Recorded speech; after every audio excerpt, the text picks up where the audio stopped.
Welcome to the Heart-Centered Entrepreneur Podcast. I want you to be rich. Yes, I want abundant financial success for your business. But I don't just care about your business making money. I care about you too. I want you to be rich in happiness, in the impact you make, in your relationships, and in how you give back. I'm Anna. I built my six-figure business as a side hustle while I was pregnant with my daughter in 2016. Now I've helped dozens of women do the same. I'm here to help you build a profitable, heart-centered, fully booked business with the latest tips on sales and visibility, with proven mindset hacks, and sneak peeks behind the scenes with what's working right now in the online space and in my business. Ready to make more money with heart? Let's go. Oh my lands, I need to share something with you because I had the wildest feeling, very intense feeling this morning. And it was very similar to how I felt at the very start of my business 9 years ago. But it was with me all the time 9 years ago. And so this episode might be especially useful for you if you are in a season of starting your business or restarting out, getting visible, posting online, sharing on social media, marketing your business. Because I still get this feeling, not as much, but I still do get it. And this was the feeling. I feel embarrassed because my social media is not very aesthetic, right? And I would say most of my clients I make a lot of money online. But for me and my business model, really, I need 30 plus great clients a year, right? Like for me, my dream is $300,000 a year, right? For me, my dream is working 3 days a week. If that is your dream, you probably are going to be similar to me and that you're not going to have I have 3 amazing women that work for me. And yes, they support me on my social media and with my podcast and with my marketing. But the truth is I spend time and money that's equivalent to getting me to multi-six figures because that's the type of business I want to have. And I think so often we compare ourselves online to women that are making millions of dollars, which is so interesting because I actually have clients that make $1 million a year. And one of them doesn't have social media at all. Several of them have very unaesthetic Instagrams. And I just think it's safe for you to ask yourself the question that I ask myself. Does it make me money? Does it bring me peace? And if it doesn't, that's okay. At the end of the day, I come to the conclusion, I don't care what I look like in front of others. I don't care what others think of me. Like I come back around to that. For a second, I have like a cringe of and I especially felt this when I first was posting on my social media, when I was first showing up. That's why I made my Facebook group, is I was like, I can kind of hide in there, right? But at the end of the day, I always circle back to what matters most, and that's integrity. The fact that I spent my weekend reading a new book, the fact that I spent my weekend playing with my kids at the park, the fact that I spent my weekend watching my kids put up the Christmas tree. I say that because they do it all on their own now, which is amazing. I spent last week, I had a very successful launch of Get and Coach. I met all my enrollment goals, which I actually didn't even realize till I opened my email inbox as I was unplugged for a little bit, right? I'm meeting all my money goals, all my income goals, and yet I still have discomfort around I sometimes feel like I'm a little bit awkward on camera. Sometimes I feel like I'm just not, some of my friends I feel like are naturally aesthetic. I'm a little bit awkward. When I talk on camera, I feel like my mouth kind of goes to one side. I feel like my voice is a little bit squeaky. We all have these things. And I always encourage my clients that are working on getting more visible, don't rewatch your videos, do it in one take. Don't re-listen to your podcasts. Just let it be. Let it be. And I feel like I learned this lesson big time during the start of my business, but it's still a lesson I come back to because the truth is our marketing will always be worse than the service we give our clients. And that's a good thing. Let me say it again. Our marketing will always be worse than the experience we give our clients. I've never had someone say to me, Anna, your marketing was shinier and promised more than you delivered with me on the back end. I have only had people say, oh my God, your program on the back end was so amazing and I want to tell all my friends about it, right? And in some ways, we want to be better marketer and better saleswomen so that we want people to know in our marketing how amazing we are. But I think for heart-centered women, it'll always be that our product, who we are, our heart, our service is, cannot possibly market that. We cannot possibly capture that. So I think there's something beautiful in the surrender of letting that be okay, letting our marketing be a little ugly. Ugly marketing works. I tell the story to my clients all the time, but we do vision boards, these Canva vision boards in my mastermind. And I always tell them the story that one time I was making a vision board just with cutout magazines, and one of my kids got sick and I ran out of time or something like that. So my vision board was like literally halfway done, and I'm not even that artistic to start with. And so I was like, okay, that's what it is. And I actually was able to meet all my goals on my vision board, even though it was ugly and even though it was half done. And I think sometimes we think like, oh, we have to have this perfect vision board or things have to be aesthetic to get results. And that's just not the truth. We have to have an intention. Like, I think it helped that I had the vision board half done and it was on my desk. We have to get visible. We have to put out those ugly posts and reels. Yes, it can get better over time. Yes, my visibility is way better than it used to be, right? I shared the other day some of the videos I posted when I first started online. And I even have a theater background, you guys. But still, the first few videos are just it's so cringy, right? But it's just remembering like our people need connection with us. And I think in a world of AI, I think this is even more true. Like, especially if unless you are a designer, for my clients that are designers that are selling graphic design, yes, make your Instagram aesthetic because it's kind of your portfolio, right? But if you're not selling to people, I will design your graphics for you. You don't have to be good at that. Remember what you're selling. You are selling a version of you if you're a coach or consultant, right?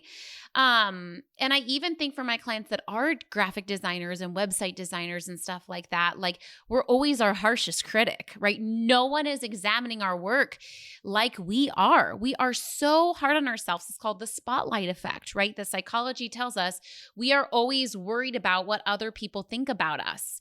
And we think that everyone's staring at us. They're not. They're worried about their own problems, right? So I think this is just my reminder for you of letting your marketing be a little messy and suck a little so that you can do more of it. Because of the fact that I get over myself, like all the time, I'll post a video and I'll be like, oh, I should delete that, right? But I don't for the most part. I just leave it be and let it be ugly, let it be messy, right? This weekend I posted some stories and the little text messed up, but I was like, whatever, I'm going to leave it there, right? When we let ourselves have imperfect marketing, we create more marketing. We put more out there. And I really think that volume helps in a world that's so busy. Oh, that's the other thing I was going to say about AI. AI is perfect. And so for me, I have really backed off and I really encourage my clients, write your own emails. Yes, use AI for a lot of things. I love using AI for my personal life. I also love using AI for like when I'm doing Facebook ads, if I have a tech question, right? But I have really challenged myself. I did a podcast episode recently about pulling back from AI.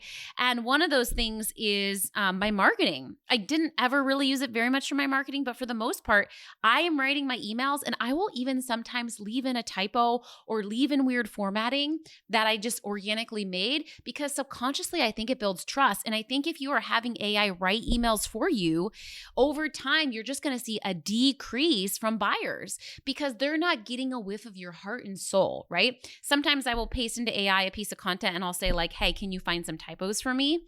But in general, I would really discourage you from A, having AI write your emails, or B, having AI edit your emails. I don't think it's unethical. I just think it's not going to work for marketing. I think you're going to see decreased results.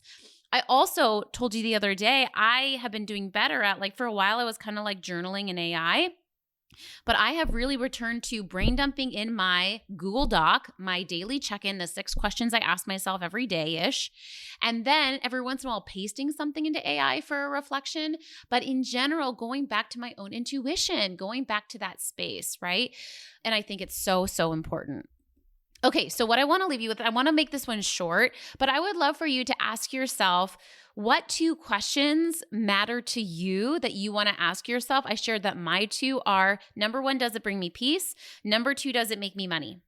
That's how I make almost every decision in my business and really in my life too, right? And again, so asking yourself 2 questions, they might be different.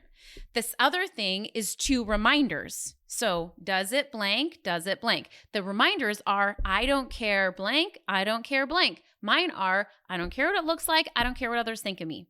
It's not always true. Sometimes I do worry about what others think of me, but I always try to come back to the truth of I care about my own integrity, my own internal, am I showing up for my kids? Am I showing up for myself, right? I cannot control how that appears to others. I cannot control what it looks like, what others think of me. And of course, ideally, we're presenting in a way that's in integrity, just like we are in integrity. But I believe that when we're showing up first for ourselves, for our integrity, doing the right thing, that's going to echo out. That is going to show up instead of doing something because it's perceived a certain way or because we're afraid of offending someone, right? I really feel like it's so important to be this is authenticity. This is alignment at its core. And I think it can sneak up in a really interesting way. Okay, hope this is helpful for you, especially as you're thinking about visibility in 2026.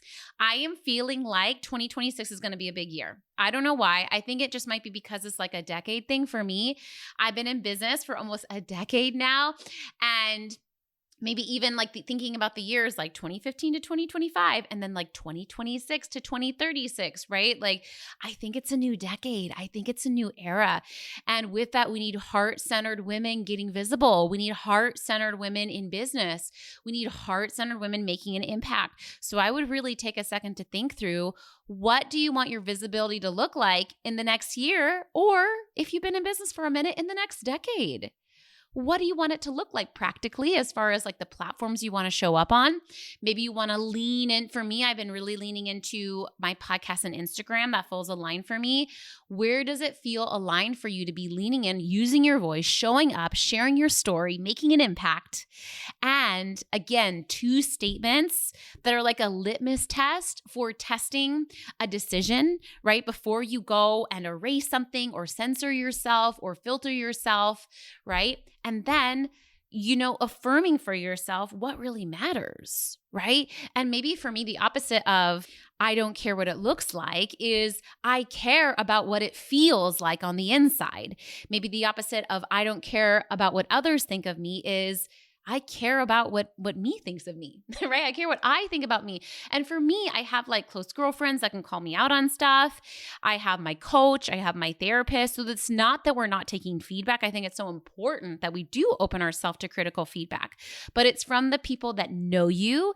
It's from the people that have a history with you, people that want the best for you, that aren't giving you advice out of jealousy or something like that. That they just want to see you succeed, maybe even more so than you do.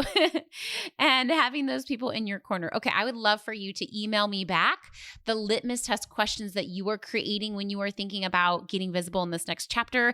And I hope that it lets you go of the imperfection. I hope it lets you let your social media be messy so that your client care can be on point. Like my team and I care so much. We have so much SOPs around client care, around showing up for people, right? Like I really wasn't showing up for my marketing this weekend, but I did pop in this weekend and check on my new course members to make sure they got onboarded okay, right?